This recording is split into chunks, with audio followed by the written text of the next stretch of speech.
Yo, yo, yo, yo, yo, the People Bros are back. De retour. On est chaud, on est chaud, on est chaud. C'est le commencement des playoffs. C'est le commencement des playoffs. Donc, on s'est dit, on va vous faire un épisode. Donc, on va pouvoir donner nos pronostics par rapport aux playoffs 2026, NBA Playoffs 2026. Bon, déjà, commencer par ce soir. Il y a les play-in. Ensuite, donc déjà, on va essayer de donner nos pronostics par rapport au play-in, qui on pense qu'il va passer. Et ensuite, on va essayer de donner des prédictions par rapport au play-off, même au premier round d'abord, et ainsi de suite. Ouais, moi, je propose qu'on plonge directement dans le sujet vif. D'abord, avant ça, est-ce qu'il y a autre chose, d'autres sujets qu'on voudrait ramener en général par rapport à la NBA ou quoi que ce soit?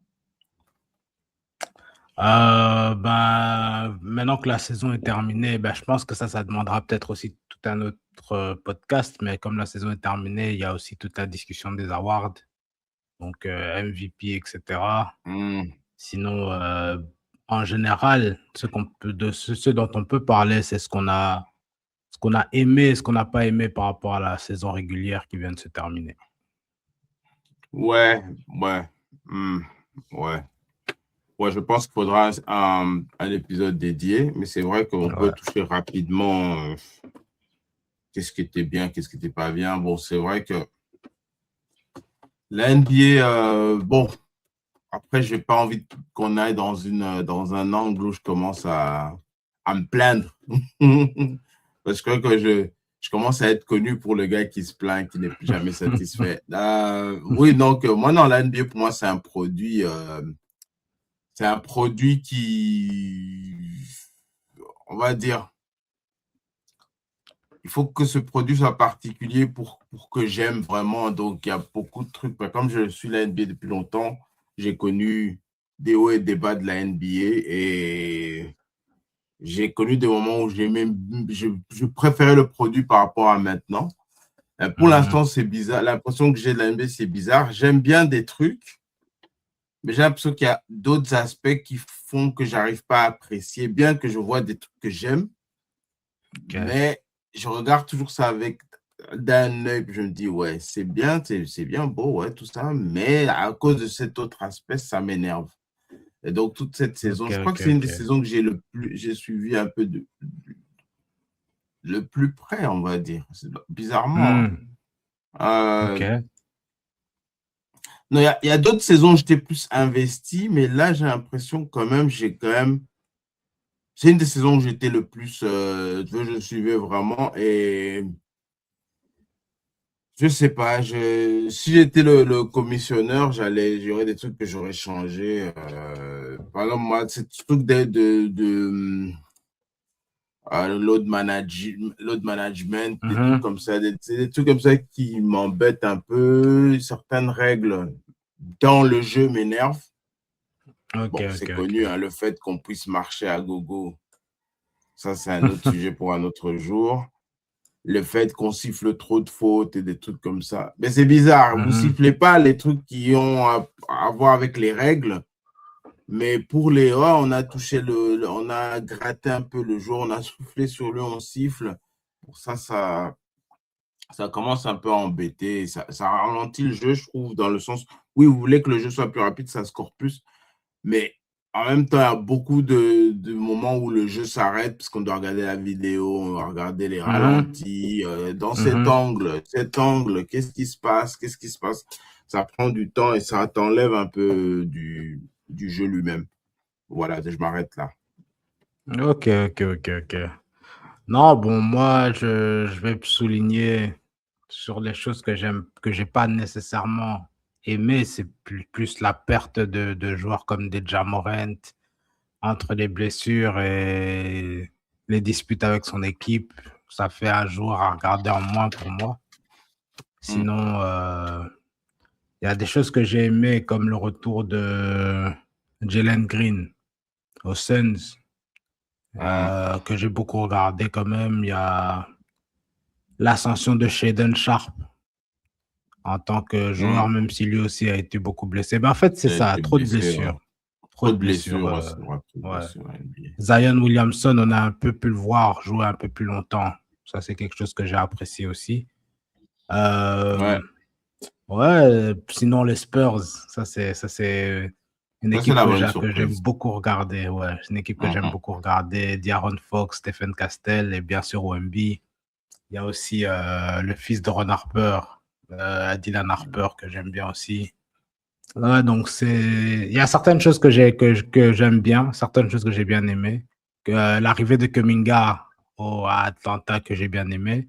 Ses débuts étaient très bons et puis il est un peu revenu à niveau après.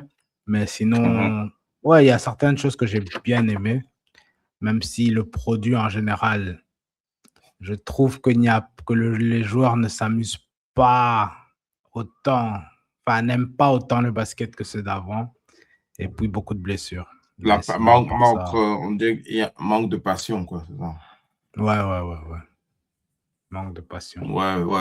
C'est vrai que le basket, ça doit être amusant. Des fois, quand on voit ces joueurs-là, leur amusement, c'est courir à la ligne de 3 points tirés. Peut-être c'est comme ça qu'ils s'amusent. Mais je trouve qu'avant la NBA, tu sentais que les joueurs, ils avaient du fun dans le dunk. Ouais. C'était pas trop sérieux. En fait, tu t'amusais avec eux, tu ressentais, en fait, je crois que c'était contagieux. Et je sais pas, je me dis, peut-être c'est moi. Peut-être que j'en ai trop vu et donc j'ai moins on va dire les papillons au ventre parce que j'en ai trop vu, mais peut-être où c'est vraiment devenu comme ça, où tu sens pas que les gens sont chauds quand ils jouent, quoi. Ouais. 2 secondes, je reviens. Je pense je dois aller Ok. prendre quelque chose à la porte.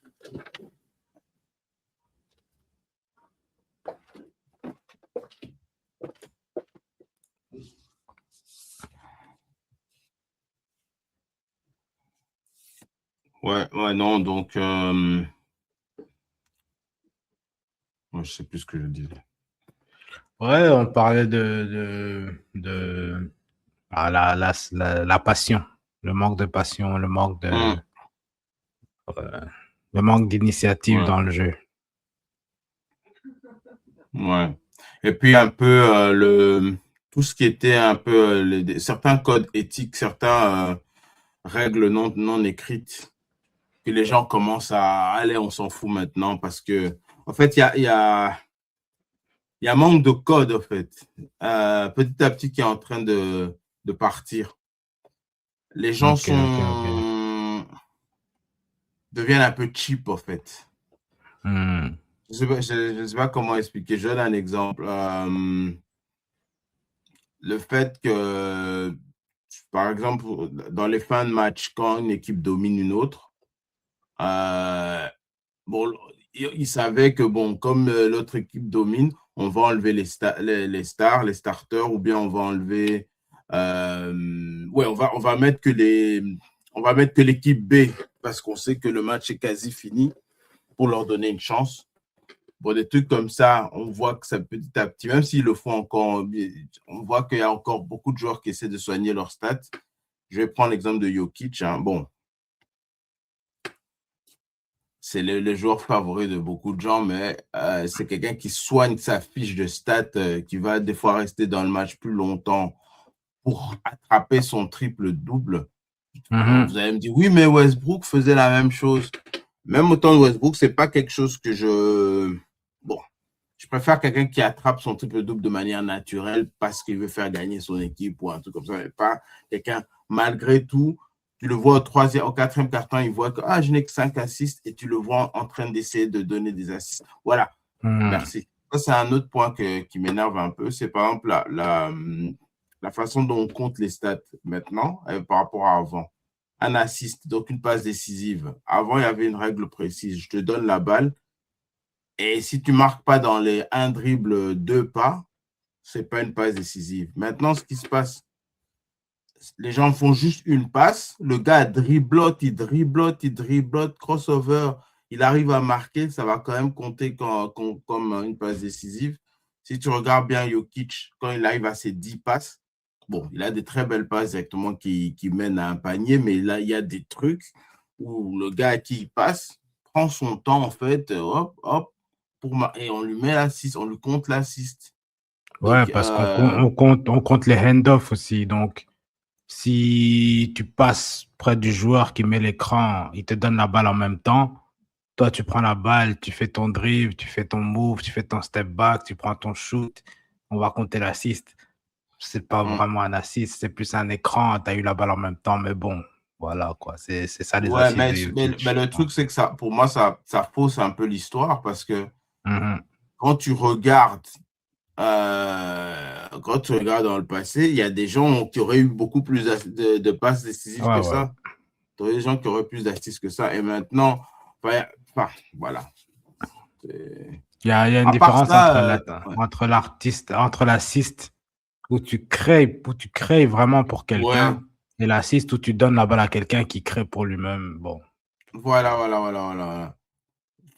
Avant, tu donnais à l'homme libre, en fait. Tu trouvais l'homme libre, ouais. pop, il fait le panier. Maintenant, tu trouves un homme qui n'est pas du tout libre, qui arrive à marquer malgré lui parce qu'il s'est débrouillé, mais pas parce que tu n'as pas su lui a facilité le panier, on va dire. Ouais. Ouais, donc il y a une espèce de politique de gonflement de stats, en fait. Je ne sais pas s'ils veulent effacer. Je sais pas s'ils ont honte du produit qu'ils avaient avant, du coup, ils veulent effacer un peu l'histoire. Euh, Ils veulent Bon, effacer l'histoire. après pour Jokic, ça c'est à Denver. Le problème se trouve à Denver aussi parce que c'est Denver qui compte les stats. Et donc, il y a des trucs comme ça, c'est pas toutes les équipes, mais que c'est le gars qui est proche du triple-double, donc il le booste un peu, il le Ouais, mais ça, booste un pour peu moi, avec ces il trucs-là. devrait changer ce système de c'est le gars de ton équipe qui te gonfle les assists, Ouais. qui te gonfle les stats, parce que sinon, c'est un peu trop facile, en fait. Ce truc-là, bon, ça n'a pas commencé avec LeBron, mais ce truc-là a été vu déjà chez LeBron, a été vu chez Chris Paul, des trucs où on Mhm. leur gonfle un peu leurs stats. Ouais. Ouais. Bon, ils disent la saison de Jordan aussi en 1988, c'est une saison où on l'a gonflé un peu les stats pour qu'il soit MVP, des gens de Chicago. Ok. Mais je trouve que, je sais pas, c'était un peu moins léger. C'est même si Mhm. c'est un peu vrai, c'est un peu moins léger que ce qu'ils font maintenant. En même temps, ce qui m'embête aussi un peu, c'est pour, en fait, maintenant, tu vois toutes sortes de personnes casser des records qui n'étaient même pas comptés à l'époque. Allez, c'est pas un truc auquel on prêtait attention. Je donne un exemple. LeBron James, on dit, ouais, bah, il a cassé le record de nombre de matchs à plus de 30 points. Oui, mais gars, Mhm. si le gars joue 80 000 matchs, bien sûr qu'il va. En fait, c'est un record en soi, mais c'est pas un exploit dans le sens où, en fait, il devrait voir plus un pourcentage Mhm. de matchs par rapport à tes 30 points. Combien de pourcentage tu as dans tes jeux joués de matchs à 30 points? Ça, c'est une stat parce que tu prends en compte, en fait, c'est comme si, imagine Ouais. comme moi, je viens, je, allez, non, je n'ai pas d'exemple. J'allais donner l'exemple inverse où je joue une fois et j'ai mes 30 points. Mais ça veut dire que j'ai 100% de matchs à 30 points, en fait. Ouais. Tu vois, tu ne peux pas comparer avec quelqu'un Enfin, c'est ça, en Mhm. fait, il y a un manque de contexte, en fait, dans certaines stats pour élever certaines personnes qui sont bons, bien sûr, mais on veut les élever plus pour effacer un peu. Je donne aussi un autre exemple. Karim Abdul-Jabbar, c'est lui qui avait le nombre de plus de points dans la ligue Ouais. à un moment, que LeBron a cassé en 2024. Hein. Mhm. Euh, C'était lui. Est-ce que avant que LeBron James batte son record, est-ce qu'on appelait Karim le GOAT? Non. Mais Non, non, maintenant que non. LeBron l'a, le record, on dit, ah voilà, il a le meilleur nombre de points, c'est lui le GOAT. Ouais, non, Ouais, non, bon, parce que ça, c'était c'est, pas, c'était pas Karim le GOAT avant. Est-ce que Non, votre non, mais GOAT, bon, c'est les stats? ça, c'est les fans de LeBron et puis la machine clutch. Je pense pas que l'être humain logique pense comme ça. Ouais, mais il faut le dénoncer, il faut le dénoncer chaque fois qu'on a l'occasion parce qu'il faut vraiment Ouais, casser ouais. ce truc-là de pourquoi vous ne disiez pas que Karim c'était le GOAT quand il avait le plus grand de points. Une fois que LeBron le dépasse, ah, c'est lui le GOAT. Donc, c'était ça le critère. Bah alors, le truc, c'est que Karim avait ce record-là avec les 6 titres, avec les 6 MVP. Il avait tout pour. Alors, vous avez dit oui, mais le jeu de Karim est boring. Ok, je vous l'accorde. Le jeu de Karim est boring. Donc, Karim, ce n'est pas le GOAT parce qu'il n'y a pas un jeu qui est, on va dire, beau. C'est un peu monotone avec le skyhook, donc le bras roulé qu'il faisait à chaque fois. Ok, c'est un jeu monotone. Bon, on revient à LeBron. Le jeu de LeBron. Est-ce qu'il est si excitant que ça? Non. Donc, le GOAT, ce n'est pas dans le style de la façon dont le gars joue au basket. C'est ni dans les stats, parce que ce n'était pas dans les stats avant qu'il batte le record de Karim. Est-ce que c'est dans le nombre de titres? Non, puisque Karim en avait 6. 6, hein, ou 5? Ouais, 5, je 6. pense. 5, hein? Je pense. Là, je pense que c'est 6. OK. Parce que Magic a 5. Magic en a 5, mais il en a un sans Karim, non? Il y en a un sans Magic. Ouais. Donc, je crois que c'est 6. Ouais. Enfin, il faut vérifier.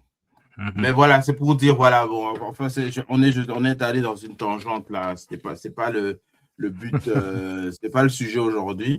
Le Brand James, c'est pas le sujet. Mais bon, on voulait dire, en gros, c'est bon, c'est comme ça, pour moi, c'est la direction que la NBA prend, où on veut élever certains joueurs, donc on élève certaines stats qui n'étaient jamais regardées avant. Et voilà. Et c'est pour ça que tu vois que le triple-double aujourd'hui, les gens l'ont comme ça.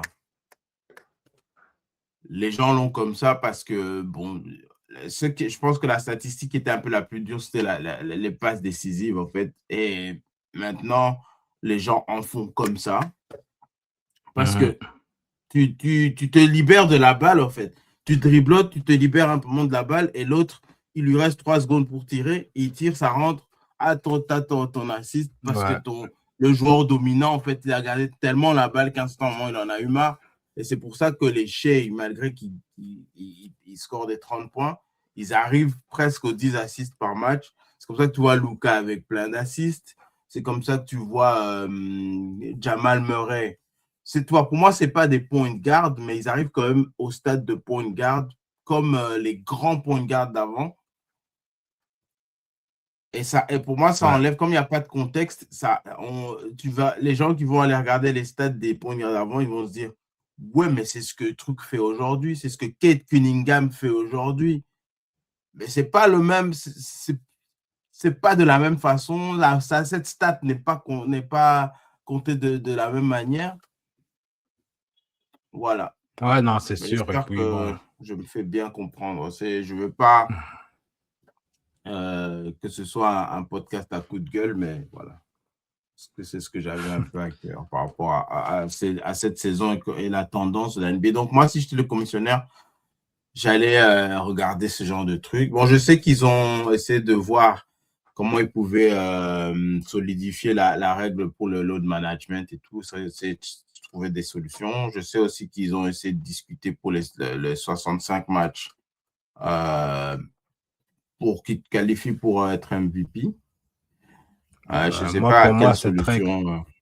Pour moi, cette règle, elle ne doit pas bouger. Hein. Pour moi, cette règle, elle est importante. Je pense que oui, c'est dommage que les gens qui sont réellement blessés ne soient pas MVP. Oui, mais si tu n'es pas là, ça veut dire que tu as moins d'impact sur la saison de ton équipe. Donc, c'est logique. Enfin, pour moi, c'est... Moi, c'est vrai que je suis un peu... J'aime cette règle, mais je me dis, s'il y a une saison où tous les meilleurs joueurs n'ont pas joué 65 matchs, c'est là qu'on va. Hein. Je me dis, c'est là qu'il y a un petit souci. Alors, je me dis, au lieu de mettre, allez, 65 carrés, se dire juste, c'est le meilleur joueur à plus de matchs, en fait. Ouais.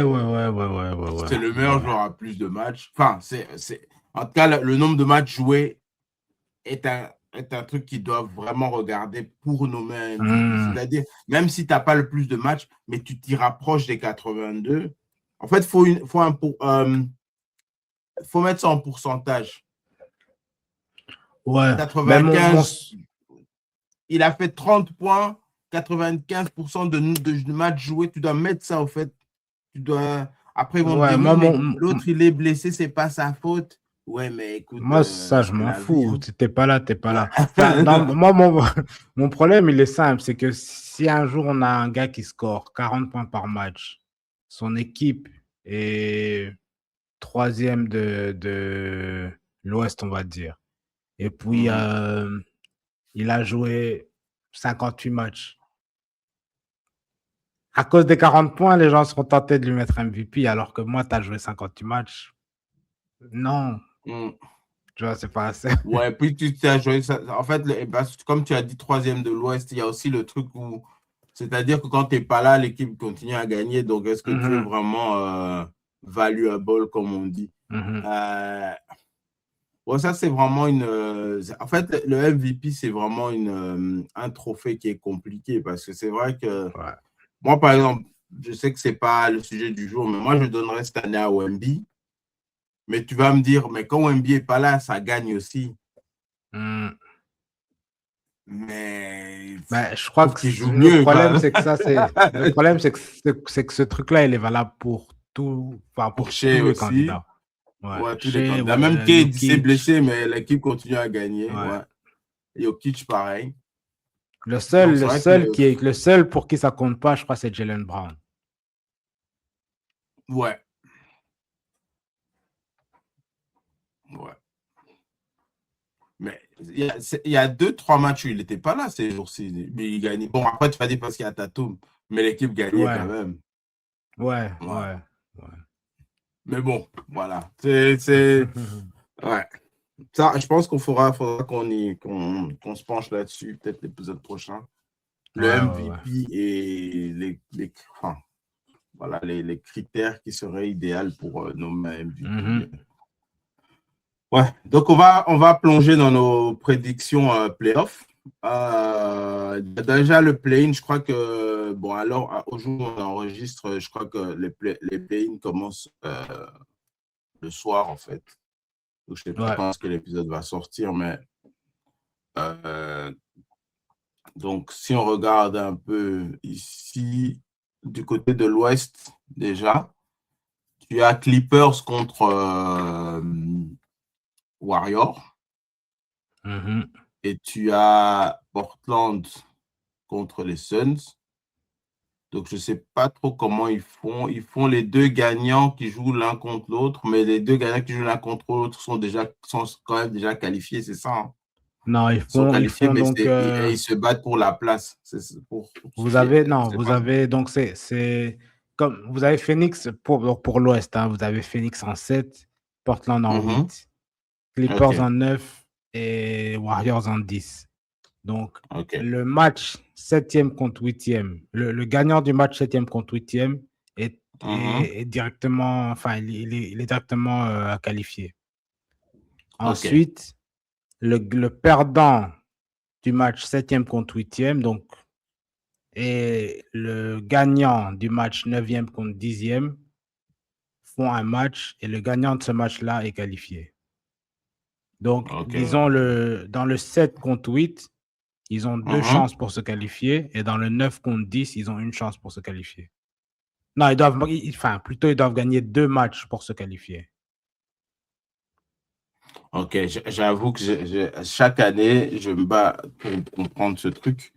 Ok, on recommence. Donc, 7-8. Donc, par exemple, je suis Suns, je joue contre Portland. Je suis Suns et je gagne. Ok? Je passe pas directement en 7e tu es place. qualifié. Si tu es Suns et que tu gagnes, tu es qualifié. Ouais. Mais Portland, ça ne veut pas dire qu'ils sont disqualifiés. Lui, il attend le gagnant, en fait, de Clippers contre Warriors. Il attend le gagnant de Warriors contre Clippers. Ok, prédiction. Qu'est-ce que tu penses entre Suns et Portland? Qui va passer? Entre Suns et Portland, les Suns vont passer. Ensuite, enfin, entre les Suns et Portland, les Suns passent. Ensuite, Portland va se retrouver à jouer contre les Clippers parce que les Clippers vont battre les Warriors et les Clippers vont battre Portland. Donc, au playoff, il y aura les Suns et les Clippers. Ok. Moi, j'ai un avis différent.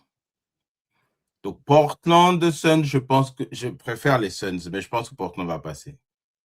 Portland, pour moi, ils ont un effectif plus complet, en fait. Et tu as beaucoup de joueurs en dernière partie de la saison qui sont montés. En même temps, comment il s'appelait? Hachvia, je ne sais pas quoi, là, est revenu de blessure. Il joue bien. Denis Advila. Advila, sorry, hein, des noms comme ça, j'arrive pas à les lire. Donc, Advila. Et il y a Shedon Sharp qui est de retour. Et Scoot Anderson est en train de. Je ne sais pas ce qu'il a mangé, mais. Donc, tu as des joueurs comme ça qui ne sont pas nécessairement des stars, mais ça fait que l'effectif est complet. Et je pense qu'ils vont profiter de cette occasion pour faire une surprise. Le truc, c'est quoi aussi avec le play-in? Ce qui est bien et qui fait un peu peur au play-in, c'est qu'un match. Donc, si tu n'as pas un coach qui sait faire les ajustements et tout, tu es un peu foutu. Jalen Green, qui est, on va dire, un de mes joueurs préférés, on aime bien qui est revenu, je pense qu'il n'est pas assez constant, il n'est pas assez régulier ces jours-ci pour... il peut tomber sur un mauvais match. Tout comme il peut tomber sur un bon match. Mais moi, en regardant beaucoup les Suns en fin de saison ici, il y a des matchs où voilà, il est en forme, il y a des matchs où voilà, il a pas l'adresse. Devin Booker, ça, plus ou moins, il va faire son Devin Booker. Mais Devin Booker, je crois qu'il a un problème que tu soulèves souvent avec des joueurs comme Shea et tout. Est-ce qu'il a facile à dépasser les 40 points? Non. Est-ce qu'il a facile à se dire, ouais. Donc, des fois, au playoff, c'est un joueur qui s'énerve. Je sais qu'il a déjà marqué 73 points en match, mais bon, il ne l'a pas fait il l'a pas fait souvent. Ça peut arriver, mais je ne pense pas que c'est un joueur qui, aujourd'hui, allez, ça va chauffer, je vais embêter l'autre équipe. Et puis, tu as Dylan Brooks, qui est bon en défense, qui s'est un peu révélé offensivement cette année. Mais je trouve que lui et Jalen Green, quand ils jouent à deux, ça. Dylan Brooks ne trouve pas vraiment sa place, en fait. Parce qu'il ne peut pas jouer le truc offensif de manière libre. Donc, il laisse un peu à Jalen Green. Donc, en un match, si c'était peut-être 7 matchs, ils allaient peut-être trouver un rythme. Et là, pour moi, donc, pour dire Portland va faire la surprise. Aussi pour Portland, j'avais oublié de dire, il y a Jay Holiday. Jrue Holiday qui a l'expérience des playoffs. Et c'est quelqu'un, quand les playoffs, bon, tu vas dire, c'est pas les playoffs, c'est les play-in, mais c'est quelqu'un qui sait allumer le truc, ok, pap, qui m'énerve. J'avais oublié de parler de notre confrère belge, là, belge, je crois, Congo belge, comment il s'appelle Camara. Ouais. Camara. Révélation, hein. C'est lui qui a, je crois que c'est lui depuis depuis l'All-Star. Enfin, en tout cas, il est au-dessus de la liste. S'il n'est pas premier, il doit être deuxième ou troisième des tirs à 3 points, en fait. Le pourcentage. En match, en pourcentage, ouais, en pourcentage. Aussi, sa défense. Les gens disent que c'est un espèce de Scottie Pippen. Donc, on verra si ça va jouer donc, au play-in ici. Mon seul problème avec Portland, c'est une équipe que j'aime bien et que j'ai beaucoup regardé aussi. Je pense que dans les scoreurs, il n'y a personne qui a l'expérience des playoffs. Alors que Booker, il sait dans quoi il se met. Dylan Brooks, il sait dans quoi il se met. C'est un peu ça mon problème avec Portland. L'autre souci, c'est les Suns aussi avec Jalen Green, qui l'année passée, les playoffs l'ont un peu exposé. C'est pour ça qu'on l'a fait sortir de Houston, parce qu'on s'est dit un gars comme ça. Parce qu'ils ont dû voir un truc par rapport à son mental. Je ne sais pas si c'était peut-être ça avait rapport avec la relation amoureuse en dehors des matchs. Mais je pense qu'il y a mentalement, il y a un truc qui a viré, en fait. C'est tombé au début des playoffs. Donc, est-ce que c'est une coïncidence? Est-ce pas? On ne sait pas. Donc, donc pour moi, c'est ça. Donc, pour moi, les Suns ne passent pas directement. Donc, les Blazers passent directement contre les Spurs au premier tour. Et après, tu auras les Suns contre Clippers. Pour moi, intéressant, mais les Clippers vont passer. Ouais. Donc, oui, donc je prédis comme toi que Clippers contre Warriors, c'est Clippers qui passerait. Je pense et j'espère. Voilà.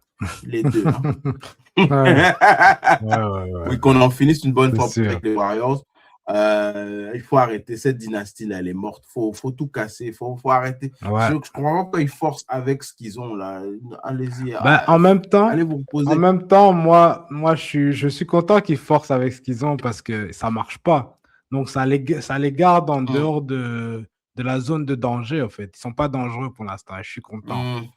S'ils font un changement et puis tu vas retrouver un Giannis aux Warriors, là, ça va me donner mal à la tête. Parce que ouais, dans ce sens-là. Dans ce sens-là. Ouais, aussi. Mais bon, ouais. Oui, mais le truc que Draymond Green, Steph, il faut arrêter. Ça, c'est trop 2000.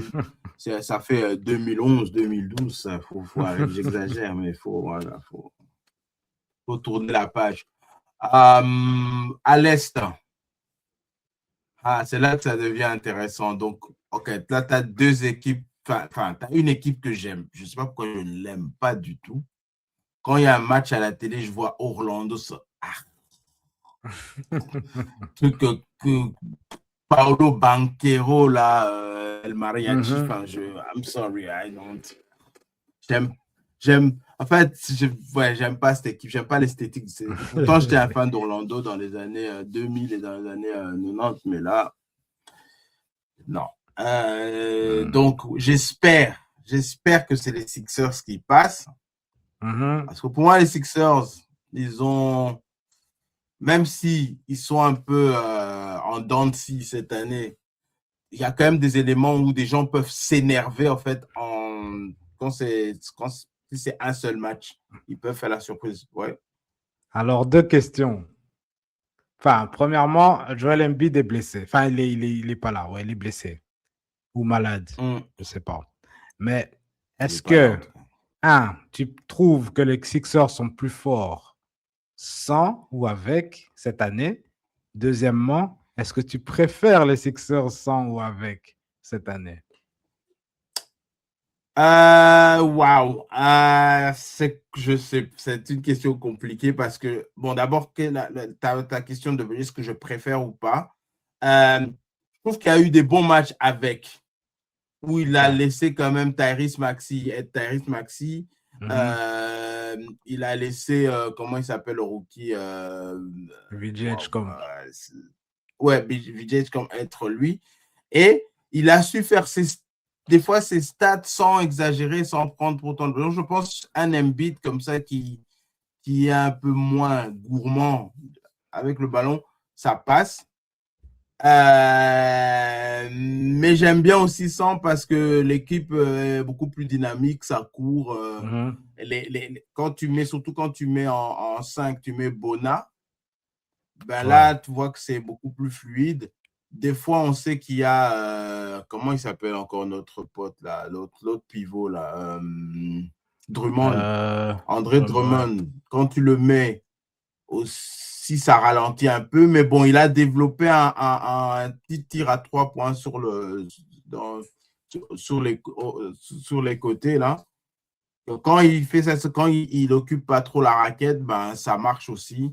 Et j'aime bien les Sixers parce qu'ils ont d'autres joueurs dont on parle moins, comme Moi, il est non.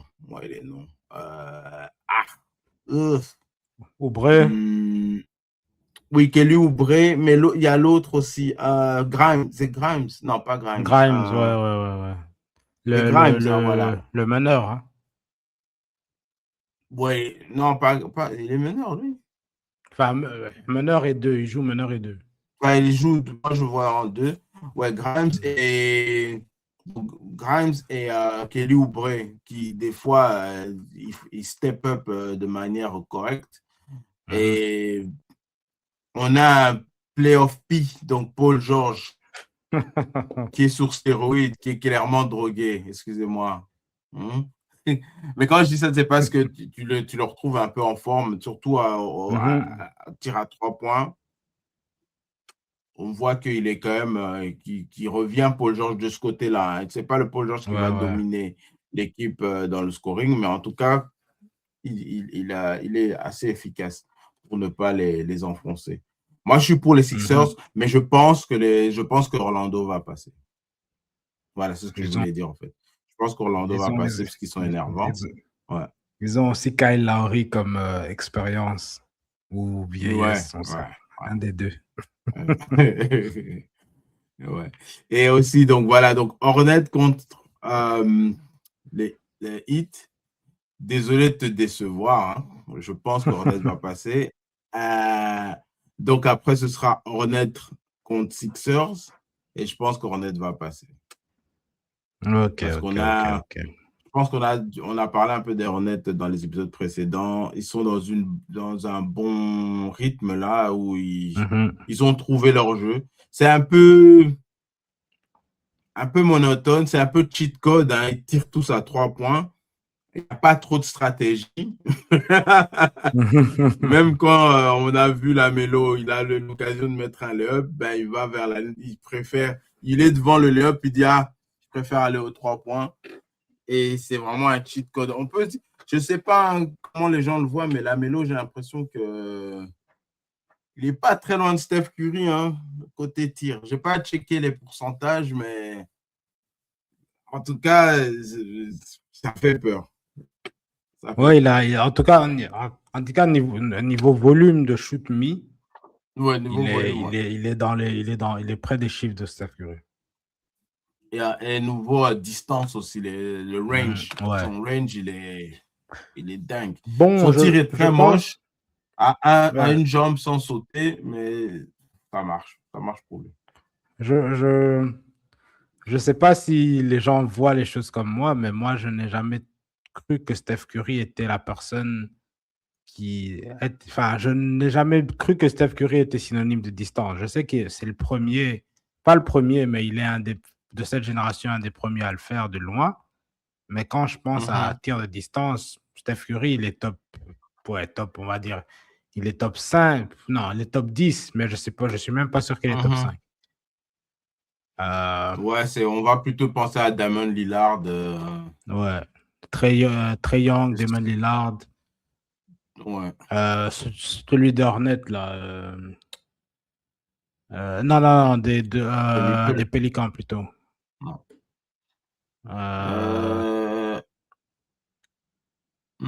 Concours de dunk. Ouais, truc junior, là. Comment il s'appelle? Oh mince. Jones? Wow. Non. Non, oui, l'autre. Non, je vois. Le numéro 25. Moi, les noms. Ça va nous revenir. Comment vraiment sorti de ma tête. Pourtant, il a un nom simple. Mais... ok. Bah, c'est... Ah ouais, tu cherches.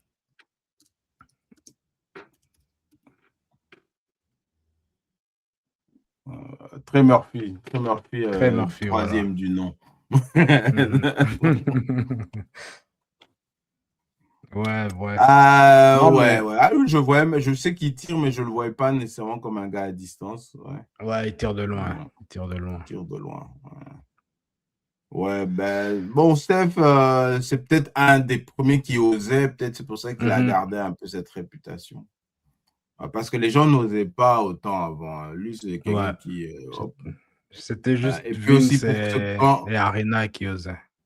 Ouais. Et aussi parce que avant, en échauffement, il aime aussi faire ça, tirer Ouais. du public. Et c'est un peu lui Ouais, qui... ouais,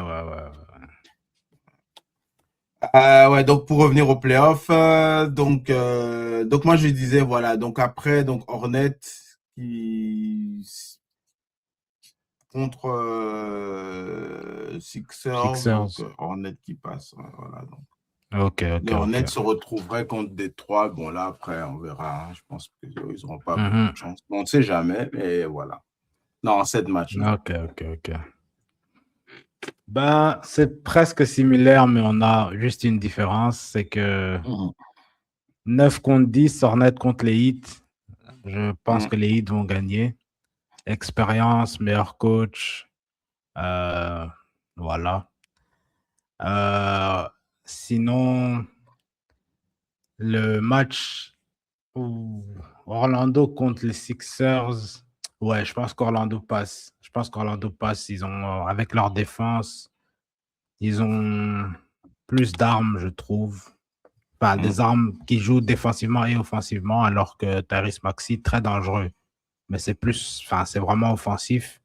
Vijay Combe, rookie, ça dépend vraiment de ce qui va, de ce qui va sortir. Si nous sort un de ces matchs comme un de ces gros matchs, là c'est différent. Mais Mhm. avec l'atmosphère de playoff, même si c'est play-in, mais c'est la même atmosphère, c'est les playoffs. Je sais pas ce que je vais. Enfin, je sais pas ce que le rookie va nous sortir. Donc, je vais partir Mhm. sur Orlando. Et donc, ça fait Heat contre Sixers. Alors là, Mhm. j'espère que les Heat gagnent, mais je pense que les Sixers vont gagner. Parce que Ah, je c'est trouve aussi marrant, non? par rapport à la question que je t'ai posée, je trouve que les Sixers sont plus dangereux sans Embiid. Pourquoi? Parce qu'ils jouent plus vite. Mhm. Et quand il joue vite, ça permet à Taris Maxi d'être vraiment dangereux. Donc, voilà. Mhm. Euh, ouais, donc c'est que toi, tu vois vraiment ça de manière différente parce que donc, toi, si tu vois Sixers qui passe et moi, je vois Hornets, Mhm. ça change, les deux scénarios changent complètement. Bon, même pas du tout, parce qu'on Ouais. sait que dans les deux cas, au premier round, je pense qu'ils n'ont pas de chance, mais ça me fait rire de voir que tu dis que les Sixers battent les Heat. Pour moi, je ne vois pas les Sixers plus forts que les Heat, mais je vois Hornets plus fort. Enfin, c'est vrai, c'est marrant. Ouais. Et puis, Ouais. le truc de ce que tu dis par rapport au transfert playoff, je ne sais pas si au play-in, Mhm. on sent déjà ce truc-là, hein. Je Vu que pense c'est que pas c'est une pire. série, c'est c'est pire en termes d'enjeu, mais est-ce que tu rentres vraiment dans un truc qui est intimidant vu que c'est pas une série? Je pense que l'intimidation est différente, mais ça vient juste du fait que vous avez un match et tout le monde est chaud pour un match. Si vous êtes chaud ce match-là, vous êtes bon. Si vous êtes froid ce match-là, vous êtes foutu. Il y a un peu Mhm. ce stress-là. Je pense que c'est un autre stress, un autre type de stress. Mhm. Ah là là, ouais, non. En tout cas, on va. C'est assez. Je pense que ce sera des plays intéressants parce que moi, en tout cas, il y a des équipes que j'aime, comme j'ai envie que les Hornets passent. J'ai envie que les Clippers Mhm, de l'autre côté passent et j'ai envie que les Suns mhm. passent. Mais après, pour les Suns, je suis assez réaliste. Je me dis, tu sais, quand tu vois leur record de saison, tu te dis, mais comment ils ont autant de wins? Bon, je sais qu'ils ont gagné, mais je ne les vois pas. C'est pas une équipe que je vois fort, en fait.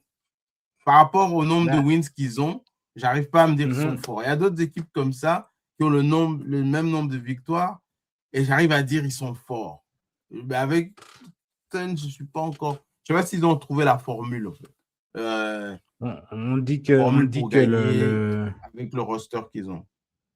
On dit que c'est Dylan Brooks qui amène la culture de la victoire. C'est pour ça quand il a quitté les Grizzlies ont chuté. Il est arrivé aux Rockets. Les Rockets ont terminé numéro 2 à l'Ouest. Il a quitté, les Rockets descendent en 5. Maintenant, il va au Phoenix qui n'était pas qui n'était pas proche des playoffs et des play-in, qui maintenant sont au play-in. On dit que c'est lui qui se promène avec la culture de la victoire. Donc, la culture de la victoire. Ok, on va voir si ça fonctionne. Premier tour.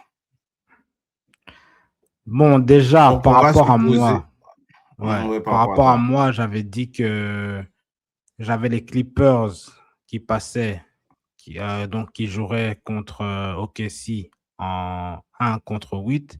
Et puis, j'avais les Suns qui sont passés, qui joueraient contre les Spurs. Donc, commençons par la première série, OKC contre Clippers. J'aime beaucoup les Clippers, mais je crains que les Clippers ne soient pas à niveau contre OKC. Donc, OKC en... Allez, je vais en donner 2 aux Clippers. OKC en 6. Ensuite, j'ai Lakers contre les Rockets. Les Rockets qui passent en 6 aussi. Denver contre Minnesota. J'ai les Minnesota qui passent en 7. Et les Spurs contre les Suns. Les Spurs en 5. Voilà pour l'Ouest. Ok. Bon, moi, c'est vrai que je ne sais pas qui va gagner en combien de matchs. Je n'ai pas vraiment réfléchi à la question. On va commencer par first round. Donc, OKC contre... moi, j'avais dit Portland. Hein. Ouais. OKC contre Portland, bon, il n'y a pas photo. OKC, allez, si je dois dire comme ça, en 5 matchs. Soit 8 pour 5 matchs. Donc, même si ça avait été les Suns, ça n'allait rien changer.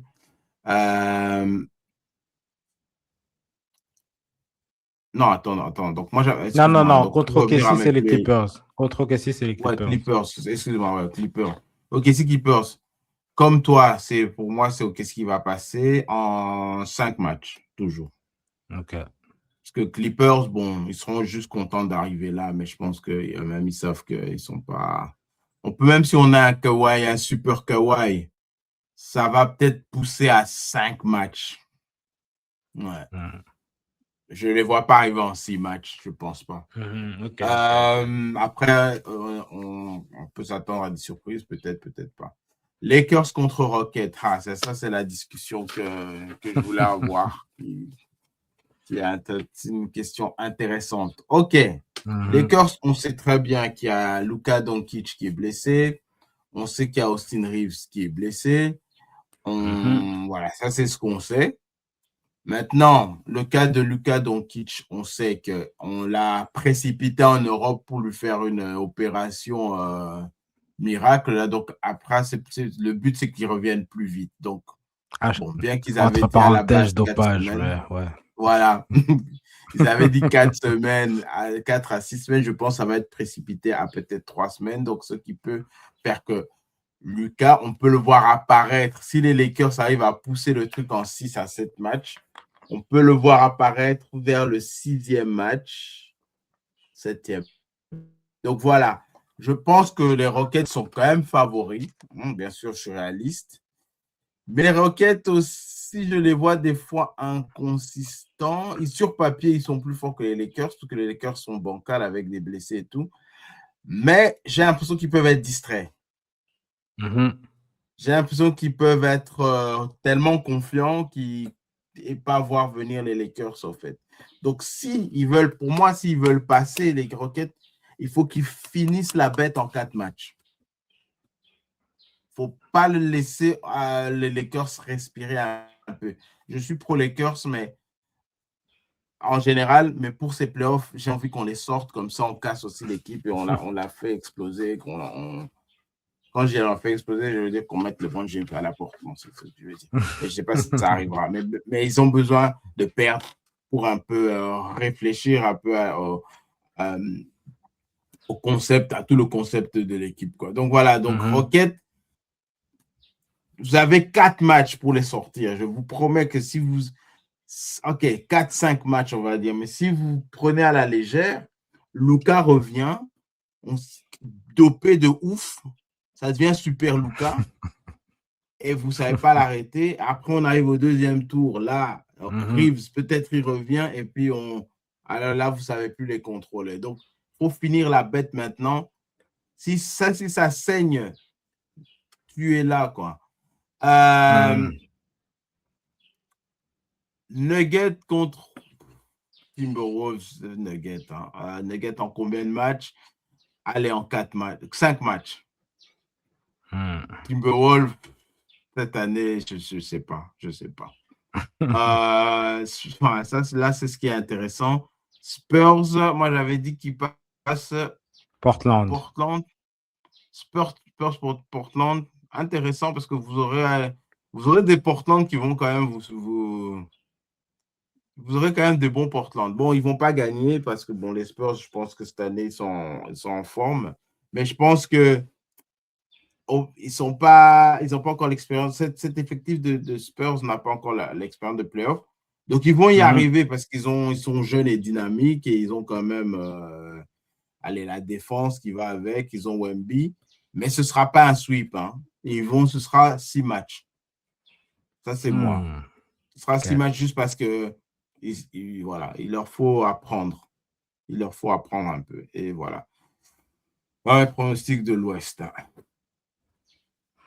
Ok. C'est intéressant que tu penses que Denver va battre Minnesota. Parce que je pense que les 2 dernières fois qu'ils se sont vus, je pense que Minnesota a gagné. Mais pour moi, le Minnesota d'avant, c'est pas les mêmes. Ok. C'est pas les mêmes. Minnesota, pour moi, Minnesota avec Karl Anthony Towns, c'était un autre animal. Bon, tu vas mais dire, l'année passée, ils les ont battus avec Julius Randle. Avec Julius Randle, ça a marché l'année passée. Mais l'année passée, pour moi, Denver, ils n'avaient pas un truc, Jamal Murray, je pense, hein, où il était revenu, mais il n'était pas bon. Il n'était pas en forme. Je pense que cette année, les Denver est plus en forme. En tout cas, au playoff, j'ai l'impression que c'est l'équipe qui attend les playoffs, en fait. C'est-à-dire, se dit, bon, OK, nous, la saison régulière, on va faire comme on peut, mais quand les playoffs vont venir, et puis ils ont des éléments qui sont chauds aux playoffs, comme là. Ah oui, l'année passée, ils ont perdu Aaron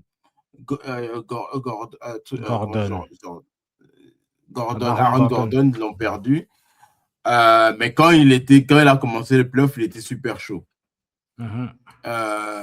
Et puis cette année, ils ont retrouvé Truc Brown là qu'ils avaient dans les playoffs d'avant. Ils ont Tim Hardaway. Ils ont Truc Watson qui est chaud. Pour moi, ils vont arriver en finale de conférence contre OKC. Ok. Intéressant. Ouais, mais sinon, on est un peu d'accord sur le reste. Sinon, à l'Est, je commence par la première série. Détroit, j'avais dit que je pense que les Sixers vont gagner, mais que mon cœur que mon cœur va pour Miami. Je vais aller avec mon cœur, Détroit, Miami. Allez. Détroit en 7.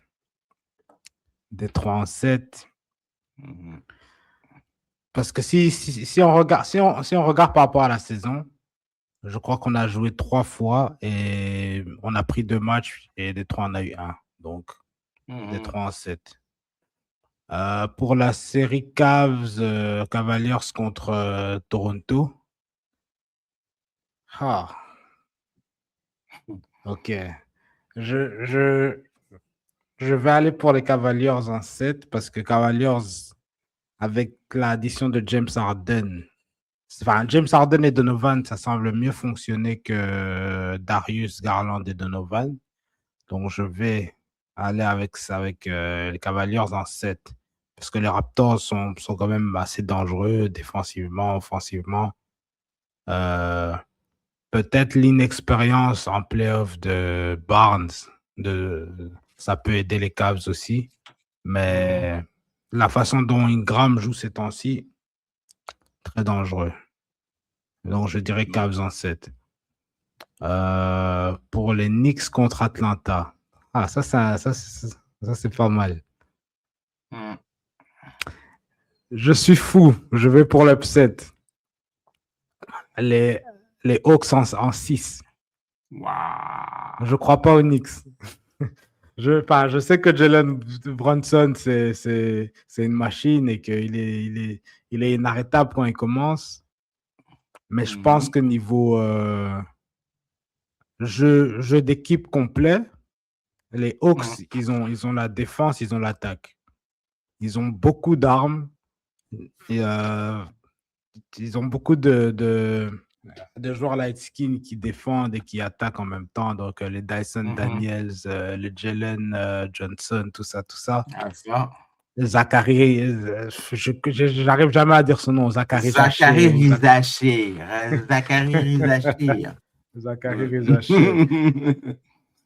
Et je pense que ça peut surprendre les Knicks. Donc, ouais, je vais aller pour les Hawks en 6. Ensuite, Boston contre Orlando. Boston en 7.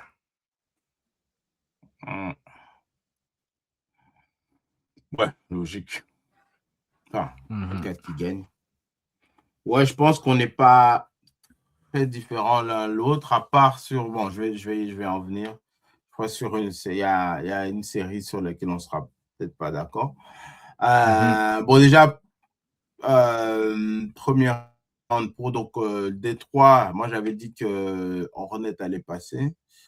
Donc, Détroit Hornets, ce sera Détroit en 7.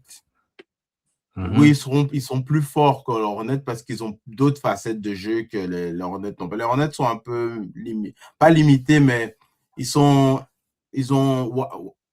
one dimensional. Donc, ils jouent. Ils sont, en fait, ils sont trop sur le. Ce sera le 3 points. Et dès que tu leur coupes ça, on a vu ça hein, quand ils ont joué il n'y a pas longtemps, contre Détroit, je pense. C'est Détroit. Ouais. Ils ont joué. Ouais, c'est contre Détroit hein, qu'ils ont joué dernièrement. Quand on leur coupe la ligne des 3 points, c'est un peu compliqué. Donc, non, c'était pas. J'ai vu un match. C'est quoi le match il n'y a pas longtemps, il y a une bagarre. Ouais, c'est contre Détroit. Avec la bagarre, ouais, c'est Détroit. Avec la bagarre, ouais, c'est Détroit. Ouais, mais dernièrement, il y a quelques jours, ils ont encore joué contre Détroit. Détroit les a battus. Bien qu'ils étaient un peu chauds, mais tu sens que les Hornets sont un peu limités. Donc, je vais dire Détroit. Allez, même pas en 7, en 6. Détroit en 6. Cavaliers contre Raptors. Bon, je vais dire comme toi, les Cavs vont passer, mais je pense que ce sera 7 matchs. Il faut faire attention aux Raptors. Ouais. Faut faire attention aux Raptors parce que ça peut aller en leur avantage parce que ils ont des joueurs qui sont pas en termes de match-up, ça va être compliqué de contrôler Barnes parce que Barnes est devenu un monsieur triple-double aussi. C'est un gars, c'est un 4, mais c'est pas le même style de 4 que Mobley, donc je sais pas comment. Parce que lui, c'est un 4 qui est un peu costaud comme ça. Mobley est un peu frêle, même s'il a la taille. Bon, après, Mobley est fort et bon en défense. Mais il faut voir, comment ça va, le match-up va peser. Ingram, comme tu as dit, dangereux aussi. Mais ils ont aussi des Quickly. Ils ont aussi l'autre, le Canadien, là. Les noms. Les noms aujourd'hui, ça passe pas. Bref. Barrett. RJ Barrett, qui est aussi imprévisible. Et quand tu le laisses Barrett, il peut chauffer rapidement. Pas au tir, hein, mais il a les pénétrations, il a un aspect de jeu qui est c'est un peu un bully. Il rentre dedans, en fait. Et si vous ne trouvez pas de solution contre lui, ben, ça peut aller à leur avantage. Et je ne sais pas si Barrett contre un Donovan Mitchell ou contre un Harden, je ne sais pas si c'est des bons. Ils ne sont pas assez bons défenseurs pour contrôler ça, en fait. Même contrôler un Quickly, je ne sais pas. Est-ce qu'on va trouver un Harden de playoff, c'est-à-dire moyen, ou un Harden normal? Ça dépend aussi de ça. Donc, je crois que ça va aller en 7 matchs, comme tu l'as dit, comme tu as prédit, en l'avantage des Cavs. OK, l'autre série, les Knicks contre Hawks. Moi, je ne pense pas que les Hawks vont surprendre. Après, je peux avoir tort. Je pense que l'expérience va un peu jouer, même si Jalen Brunson, pour moi, c'est un joueur qui est surcoté. Parce que pour moi, tu ne peux pas compter sur un joueur qui est en dessous de 1,90 m pour te gagner toute une série de playoffs et plus. Parce que ça va être fatigant. Parce que, bizarrement, il est listé à 1,90 m. Bon. Il n'a pas l'air du tout, mais ouais. Il n'a pas l'air. Bon, on va dire, il n'est pas au-dessus. On va dire, s'il est tout juste, il est tout juste. Mais tu ne peux pas gagner avec ça parce que ça va le fatiguer en 7 matchs. C'est lui qui doit rentrer dans la raquette, se taper des fautes, se taper toute la bousculade et tout. S'il ne rentre pas dans la raquette, il doit beaucoup dribbler pour se frayer une petite distance pour pouvoir tirer de main. C'est fatigant. Pour pouvoir compter sur une autre personne qui est de taille. Ils les ont, hein, ils ont les Anunoby, ils ont Karl Anthony Towns, ils ont comment il s'appelle Miles. Mike, non, pas Miles, mais le frère. Michael. Oui, pas Miles. Bridges, tout Bridges. Ouais, je sais pas. C'est même pas son frère. Mais voilà, ils ont lui. Si eux, ils arrivent à être sur des bons matchs, donc s'ils arrivent à être chauds, ouais, ça peut. Bon, je ne minimise pas les Hawks, hein, mais les Hawks, c'est un peu la surprise. Donc, ils sont en train de un peu s'accommoder les uns les autres. Donc, arriver comme ça au playoff et comprendre, donc en 7 matchs, on verra. Mais je ne sais pas, pour moi, je ne compte pas sur. Mais comme tu as dit, à la brigade Light Skin qui sont assez imprévisibles. Jalen Johnson, machine aussi à triple-double. On ne sait pas, on verra comment ça va se passer. Mais je pense que les Knicks, pour moi, les Knicks en 7. Okay. Après, tu as Boston contre Orlando, mais ça, il n'y a pas photo. Hein. Ouais. Mais je pense que ce ne sera pas facile. Je pense que ce sera Celtics en 6. OK. Ouais, en gros, je pense que l'Est aura plus de matchs que l'Ouest. Ouais. Parce que c'est plus équilibré en termes de, voilà, en termes de puissance du côté de l'Est. Bon, on va sauter directement au... Ben, parce que pour le deuxième tour, sera un peu... il faut peut-être qu'on avance petit à petit pour mieux prédire, parce qu'on ne sait pas vraiment en termes de qui sera là, s'il y a des blessés. Donc, on va attendre pour faire cet épisode-là. Mais sinon, si tu penses qui pourra être en finale de conférence et qui sera en finale, en fait. Juste en voyant comme ça, en fait. Finale de conférence. Bon, OK, si. C'est sûr. Après, je suis en train d'hésiter, donc je réfléchis entre Minnesota et les Spurs. Mais Minnesota, je vais aller pour les Spurs. Je vais aller pour les Spurs. Minnesota. Bah, on ne les sent pas Minnesota, mais le fait qu'il l'ait déjà fait, et qu'il soit là à chaque fois, ça a du poids pour moi quand même. Mais allez, je vais aller pour OKC contre les Spurs en finale de conférence. Même Minnesota, s'ils t'entendent, ils vont pas te croire. Nous, je sais pas. Donc, tu dis Spurs contre OKC et OKC passe. OK. Ouais. Et à l'Est? À l'Est, je pense que c'est assez facile. Ce sera... Ah, non. Non. OK, j'ai les Cavs contre les Celtics. Ouais. Et les Celtics passent. Et entre parenthèses, ça c'est moi, ça c'est moi qui suis objectif parce que j'aime pas les Celtics et j'aimerais vraiment pas que les Celtics aillent loin. Mais objectivement, ben voilà. OK. Donc, moi, pour l'Ouest, donc j'avais déjà dit que OKC serait contre Denver. Et OKC passe. OK. Du côté de l'Est, j'hésite entre Détroit et Cavs, en fait. OK. Mais juste pour aller à l'encontre de toi, je vais dire Détroit contre Celtics. OK. Et il faut le noter, hein, je ne sais pas si on va le retenir, comme ça après on pourra comparer. Mais je dis Détroit contre Celtics, maintenant qui passe en finale. Donc de l'autre côté, on aura OKC qui passe en finale. J'aime ni Détroit ni Celtics, mais je serais plus à l'aise avec les Celtics qui passent. Donc de manière objective et subjective, je mets Celtics en finale. Je me crois pas, hein, parce que c'est vrai que laisser les Cavs derrière comme ça. Mais bon, allez, Celtics contre OKC.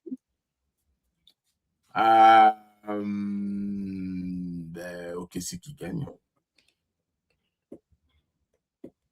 Peut-être que je me plante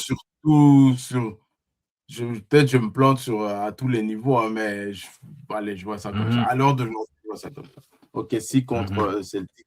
OKC qui gagne. Mais si les Knicks, si pour toi les Knicks passent, pourquoi les Knicks ne battraient pas les Celtics? Parce que l'année passée, ils étaient en train de les laver. Ouais. En fait, ça, c'est tu vois, dans des petits détails. J'ai pas, pour le deuxième round, c'est vrai que je n'ai pas calculé. Si c'est les Knicks qui vont tomber sur eux Celtics. Non, en fait, les Celtics de cette année, ils sont forts. J'ai regardé quelques matchs de Celtics. Je les trouve presque imbattables, en fait. Pourquoi? Parce qu'il y a certains Caucasiens comme des Pritchard, mais tu sais, en fait, ils tirent. Tu ne sais pas les arrêter, en fait. Il n'y a pas de solution. Il peut t'enchaîner 4, 5, 6 tirs à 3 points comme ça. En fait, cette année, les Celtics, ils tirent. Ceux qui leur manquaient un peu, vas-y. Autant c'est vrai, j'ai quand même l'impression qu'ils ont perdu certaines pièces. Peut-être que ça les rend plus dangereux ou pas, mais ils ont perdu certaines pièces qu'ils avaient l'année passée. En fait, oui, ils ont perdu des pièces, mais en fait, je ne sais pas si c'est leur coaching ou je ne sais pas, mais ils ont plein de petits joueurs inconnus comme ça qui sont forts en confiance. C'est tous des Pritchard, parce que je ne connais pas leur nom. Hein. Pritchard 1, Pritchard 2, il n'y a que des petits Pritchard comme ça, d'autres joueurs qui ne sont pas Pritchard, dont je ne connais pas les noms, qui viennent là et ils sont énervants du banc, en fait. Ouais. Et je pense qu'ils ont, même s'ils ont perdu Porzingis et l'autre, là, Orford, il y a quand même, comment ça s'appelle, Vucevic. Et à Vucevic, et il y a, c'est Keita. Ils sont à l'intérieur. Ouais, lui, il est très énervant aussi, quand tu es contre lui, Keita. Donc, je pense que ça va faire un truc. Et puis, bon, je pense que le truc Tatum, en revenant, il gêne pas beaucoup. Il est dans le flow de l'attaque. Bon, en playoff, je ne sais pas si ça va rester comme ça, mais il est dans le flow de l'attaque. Et donc, il n'a pas trop perturbé le rythme de l'équipe. Et s'ils arrivent à garder ce truc-là en playoff, parce que tu as quand même la menace d'un Tatum qui peut se réveiller à tout moment. Tu as la Mhm. menace enfin, toujours la menace de Jaylen Brown. Cette année, faut le dire, il est inarrêtable. Moi, je le vois jouer. Ouais, ouais, C'est pas ouais, mon ouais. joueur préféré, hein, mais il est quand même dangereux. Et Honnêtement, lui, il a un de ce tir à que j'ai vu, mi-distance. Il est agressif dans la raquette, il provoque les fautes, il 3 points et il fait le taf de l'autre côté en défense. Ouais. de ce que j'ai vu enfin, de Jalen Brown de cette année, c'est un des joueurs que j'ai aimé le plus, enfin, que j'ai plus aimé regarder. Même si j'aime pas Hmm. les Celtics, quand je le vois, sa manière à lui de jouer, cette année, j'ai vraiment aimé. Ouais. J'aurais juste aimé qu'il soit dans Dans, une autre dans équipe. les Mais... gens qui sont position 2-3, les swingmen, on ne parle pas assez de lui, en fait. On va toujours Mhm. prendre référence. On va toujours parler de Anthony Edwards. On va toujours parler de Shea. On va toujours parler de Luka. Ouais. Mais Jalen Brown, oh là là. Ouais. Jalen est dangereux. Donc, si tu as toujours la menace d'un Jalen Brown et tu as les autres qui défendent, là, White. Ouais. Tu as White, tu as Wash. En tout cas, moi, je pense que les Celtics iront. Ok, ok, Et ok. si vous ne faites pas attention à l'Ouest, si vous ne gérez pas correctement, on risque d'avoir un Lakers Celtics. Moi, je conseille de La NBA, gérer les la NBA Lakers au aimerait premier ça. round. Ouais, ouais. Ouais. Gérer les Lakers au premier round, sinon vous êtes foutus, en fait. Mhm. Ah ouais, un autre commentaire. Moi, par contre, parce que tu as Denver contre OKC en conférence de finale. Moi, si c'est ça, je pense que Denver passe en finale. Faut dire qu'OKC, même si, bon, ils ont bien sûr, ils ont le meilleur record en saison. Et ils sont Mhm. champions de l'année passée. C'est beaucoup pour ça que je leur mets ce respect-là, en fait. Mhm. Je les respecte assez pour les mettre, aller les faire passer jusqu'en finale. Sans vraiment me dire, mais c'est vrai que quand je regarde, comme tu dis, quand tu regardes au microscope, tu te dis, Denver contre OKC, ça peut être chaud. Même si tu as un OKC, si les Spurs arrivent à passer là, tu ne sais pas, en fait. OKC contre Spurs, vu que les Spurs ont dominé les matchs contre OKC pendant la saison. Mhm. Mais Mhm. bon, en playoff, c'est différent, mais on ne sait pas vraiment. Mais OKC, je leur accorde ça parce que j'ai dit, bon, allez, defending champs, je vous Ouais, donne ouais, quand même ouais. ce respect-là de dire que vous serez en finale. Et en finale, Est contre Ouest, je mets souvent l'Ouest qui gagne. Parce que, Mhm. voilà. Ok, ok, ok, ok. Euh, ok, bah, juste pour être sûr que j'ai bien écrit, en conférence de finale à l'Est, tu as Celtics contre Détroit. Mhm. Avec qui gagne? Celtics. Ok. Donc Celtics contre OKC en finale de ton côté Mhm. et Celtics contre OKC en finale de mon côté. Ok. Ouais, c'est pareil. Ouais. Parce qu'en y réfléchissant, je suis en train d'hésiter à mettre les Spurs en finale. Hmm, En mais ils fait, sont oui, trop si tu me jeunes. Non, demandais allez, mon je souhait, craque, je craque, je mets les Spurs en finale. aïe, aïe, aïe, aïe. Parce que là, Je on craque. n'est pas en train d'aller avec notre cœur, là. On essaie de raisonner objectivement. Si tu Ouais. me dis, oui, qui j'ai envie que ça. Moi, ma finale de rêve, ce serait Spurs contre Hornets, mais ça, jamais de la vie. Non, mais j'exagère. Allez, si je fais réaliste, un peu subjectif, réaliste, allez, Spurs contre Cavs. J'aimerais bien un truc comme Mhm. ça. Ou Spurs contre Raptors, mais Ouais, c'est chaud. ça, c'est ce que je Non, préférais. Mais Spurs Cavs aussi, j'aurais aimé, mais je sais que les Celtics vont sortir à l'Est. la Je le Celtics sais. vont. Ouais. Mais après, si tu as une finale de conférence, Celtics Détroit, hey. Parce qu'il faut se Ça dire, va si se des équipes battre. comme Détroit Mais arrivent à traverser jusqu'en finale de conférence, ça veut dire qu'ils ont. Après, ils ont pris du muscle, là. Jalen Duren, là, ils ont... au centre, qui va le maîtriser, lui? Jalen Duren. Et puis, Détroit, on n'en parle pas, mais ils ont des Watkins, comment il s'appelle celui qui a remplacé Kate quand Kate était blessé, là? Il était super chaud. Ils ont le jumeau, hein? Sa sœur. Pardon? Sa sœur. Ok. Ok, sa sœur. Ils ont Duncan Robinson. Ils ont comment il s'appelle? Tobias Harris. Ouais, Tobias Harris. Ils ont le jumeau, là, Osar Thompson. Osar, ouais. Ouais. Ils ont Isaac, Isaac, là, le bully, là, celui qui se bat, là. Ouais. Il est revenu, hein. Ouais, il est revenu. Et donc, je ne sais pas si tu es un des 3 Celtics. Nous, on parle de Celtics, mais hey, ça peut... En tout cas, l'Est, je suis sûr, a des surprises. Ouais. Ben, ça me ferait plaisir que Détroit, enfin, qu'une nouvelle équipe, une nouvelle équipe soit en finale. Ça me ferait plaisir. Mais moi, je peux pas. Je pense quand ça même fait que plaisir des 3, mais je peux pas saquer des Kate Cunningham, là. Moi, je ne le sac pas du tout. Des joueurs là, skin à yeux brillants, là. Ouais, non. Non, ouais, évitons ça.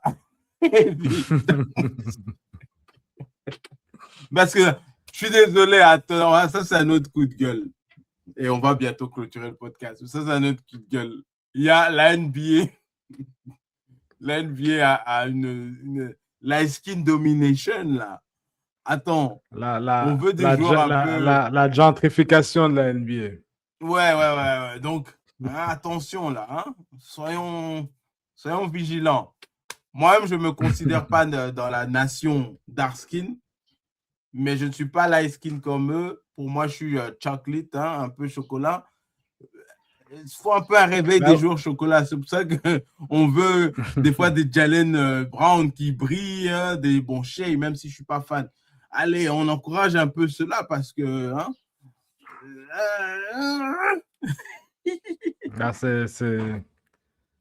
c'est ça, il reste c'est pour ça que les gens encouragent Anthony Edwards. Voilà. Oh, ouais, Anthony. Donc, on veut pas, on veut qu'il y ait équilibre, mais on veut pas qu'on sente trop le côté clair par rapport au côté sombre. Parce que la plupart des gens sur leur téléphone, ils sont en dark mode. Ouais. Il faut que la NBA revienne en dark mode un peu, là. Yes. All right. Bon, donc voilà un peu nos prédictions. Donc, le prochain épisode, on sera en plein dans les playoffs et on va peut-être refaire un peu ce qu'on appelle le playoff picture, comment on voit les choses et voilà, faire la comparaison entre nos prédictions et ce qui se passe réellement. Et voilà quoi. Donc, B-Ball Bros, c'était notre épisode d'aujourd'hui et on se voit la semaine prochaine. Quand je dis la semaine prochaine, en tout cas, on se voit prochainement. Et n'oubliez pas de vous inscrire, de vous abonner, whatever, d'appuyer sur le pouce, de commenter, de partager, de liker. Et donc, on se voit la prochaine fois, quoi. Yes, sir. Peace.